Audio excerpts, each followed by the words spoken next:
Hey everyone, what's going on? I just wanted to do a part 2 follow-up video on my 2022 Santa Cruz Heckler V9.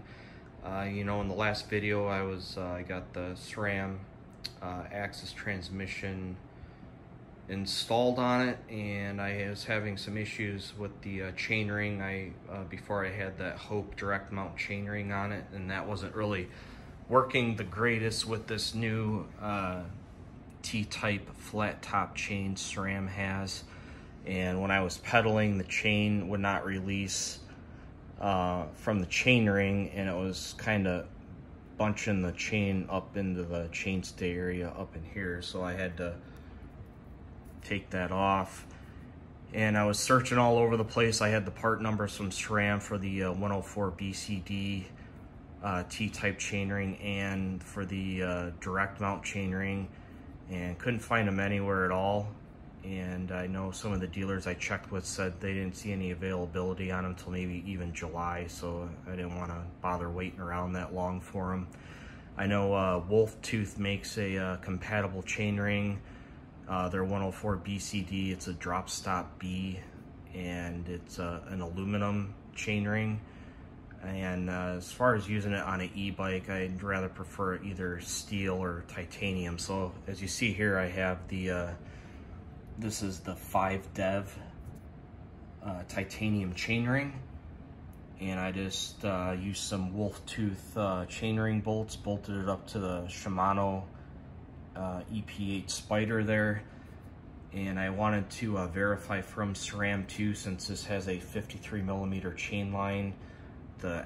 This new system is supposed to be based off a 55mm chain line, and they said, yeah, there should be no issues with that, with being that 2mm off, should work no problems.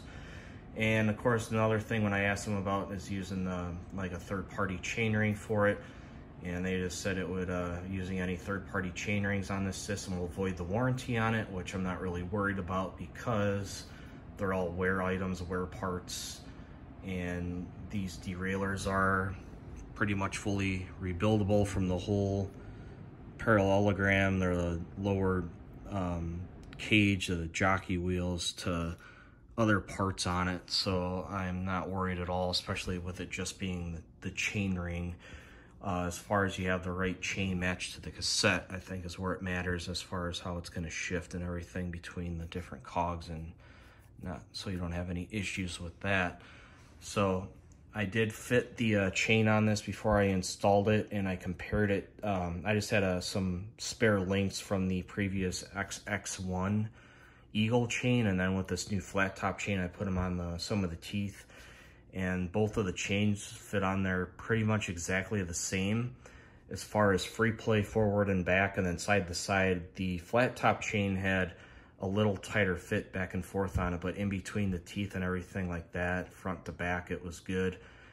Fits on there really nice. So hoping to get this thing out sometime soon, but as you see in all my other videos, I'm always spending my time on my Yamaha R6. I got more parts for that now. So weather's heating up out here in Arizona. It's about 100 degrees out here today, so I really want to get this thing out and get it all set up right and do some testing with it before it gets too warm out here. And like I said, I've never ridden an e-bike before, so I hope I like it with all this stuff I put on here. I'll go to the other side now where I can access it. Get to the brakes on here, running the Hope Tech 4, the V4s on it. And my previous Trek Fuel EX, I had the Hope Tech 3 V4s. And these new Tech 4s are supposedly, with the whole new master design and the lever and all that stuff, they're claiming 30% more power. Not really sure on that, but a lot of the reviews I read on these new Tech 4s are really good. A lot of people are impressed with them. I've never been a fan of the Shimano brakes with that servo wave, how it's an on-off kind of thing. Just don't really like that for some reason. And with the Hope Tech brakes, pretty much the more you squeeze the lever for modulation, the more power you're going to get to the brakes, which I like a lot, and I can control that better, I think, riding. And then especially now running these with this, heavier e-bike, More power is always going to be better on these. And another thing I like on these, are super easy to bleed out, just like bleeding a car or motorcycle brake. Just has a simple bleed nipple on it. Pump the lever up and open and close the bleed nipple, and it's really simple. I like the bleeding process on these. Almost went with the Magura, the MT7 Pros, but some of the reviews on those are hit and miss, and a lot of them are people complaining about bleeding and all that stuff. So I'm going to stick with the Hope brakes for now and see how these perform on the e-bike. And sorry the lighting isn't the greatest over here on this side. Give me a second here.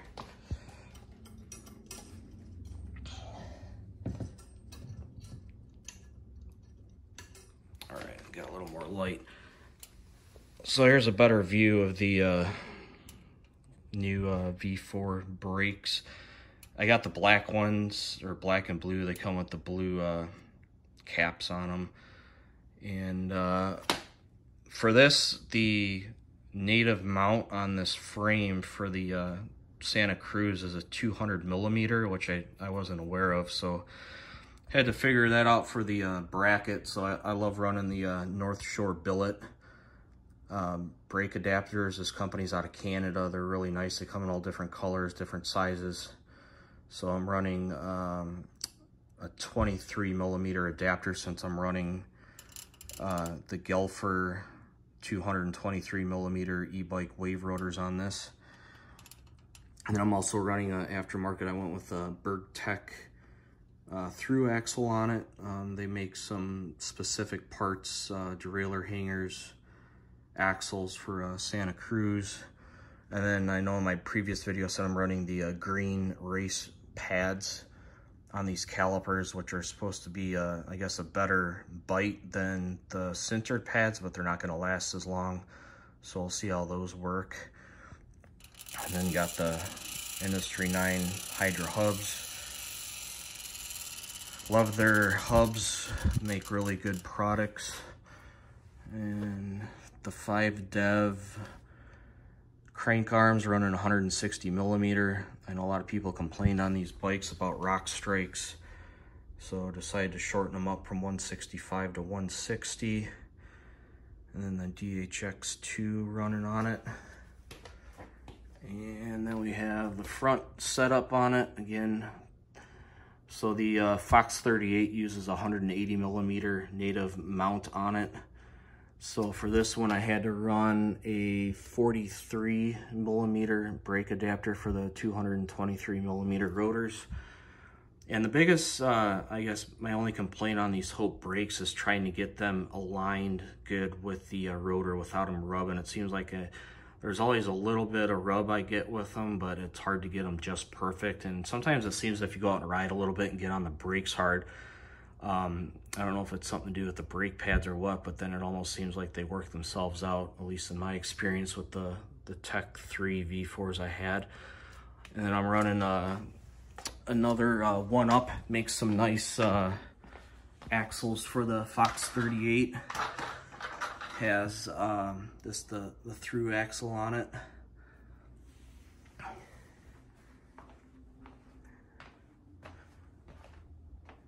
Go over to this side. So yeah, I think this thing is finally done. Just need to get out on the maiden voyage, get everything tested out. And also looking forward to these Continental tires. I've never ran these before, always been a Maxxis fan, but want to try something new. And I think these Continentals will be pretty good tires on it. And yeah, that's about it. If you guys have any other questions, go ahead and let me know. And oh, one last thing I wanted to go over. I've been getting a lot of questions on the stand on this thing.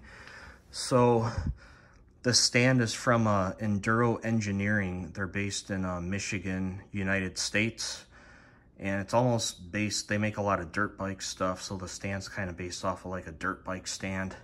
It's pretty sweet.